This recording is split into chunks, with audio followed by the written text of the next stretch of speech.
Italie et coronavirus, station balnéaire cherche touristes désespérément. L'absence des touristes européens sera-t-il possible de se rendre sur les côtes italiennes, grecques ou espagnoles cet été?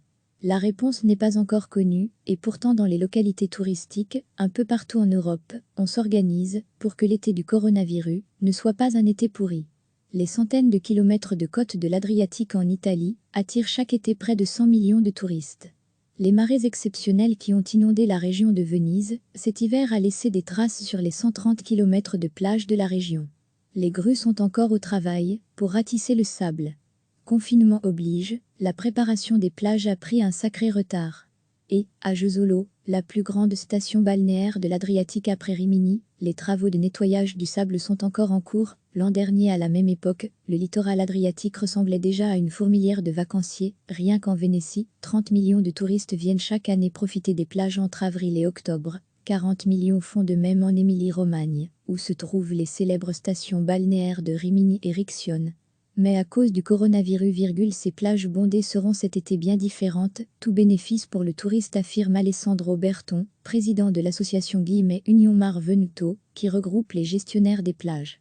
En Vénétie, on laissera au minimum 4 mètres de distance entre chaque parasol, cela signifie que chaque emplacement aura 16 mètres carrés de superficie à disposition, et surtout nous avons trouvé comment assainir les transats après chaque utilisation. Un ingénieur du coin a trouvé la solution, les chaises longues seront hygiénisées avec ce produit entre chaque location.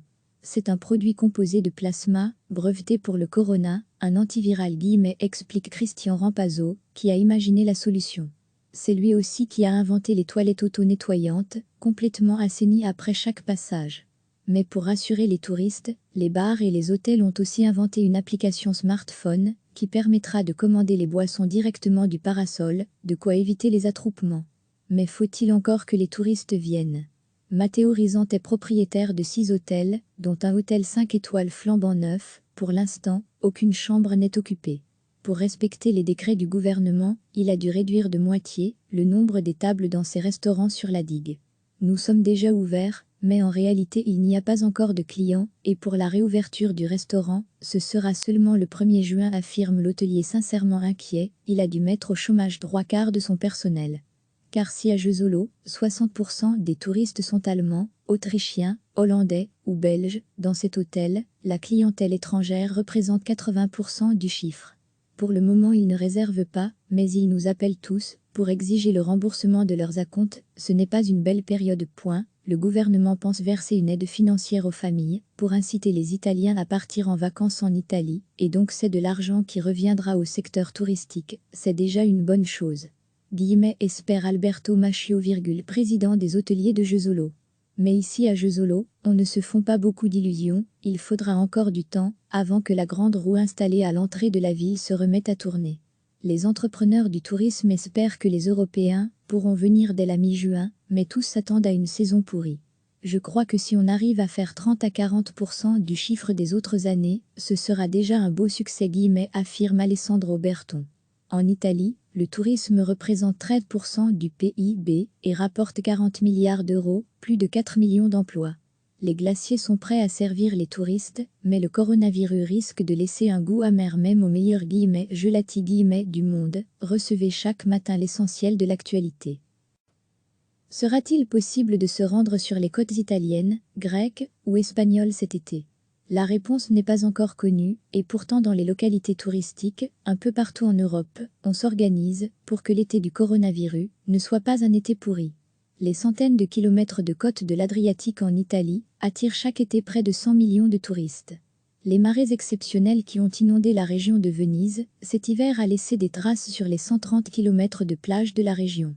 Les grues sont encore au travail pour ratisser le sable. Confinement oblige, la préparation des plages a pris un sacré retard. Et, à Jesolo, la plus grande station balnéaire de l'Adriatique après Rimini, les travaux de nettoyage du sable sont encore en cours. L'an dernier à la même époque, le littoral adriatique ressemblait déjà à une fourmilière de vacanciers. Rien qu'en Vénétie, 30 millions de touristes viennent chaque année profiter des plages entre avril et octobre. 40 millions font de même en Émilie-Romagne, où se trouvent les célèbres stations balnéaires de Rimini et Riccione. Mais à cause du coronavirus, ces plages bondées seront cet été bien différentes, tout bénéfice pour le touriste, affirme Alessandro Berton, président de l'association Union Mar Veneto, qui regroupe les gestionnaires des plages.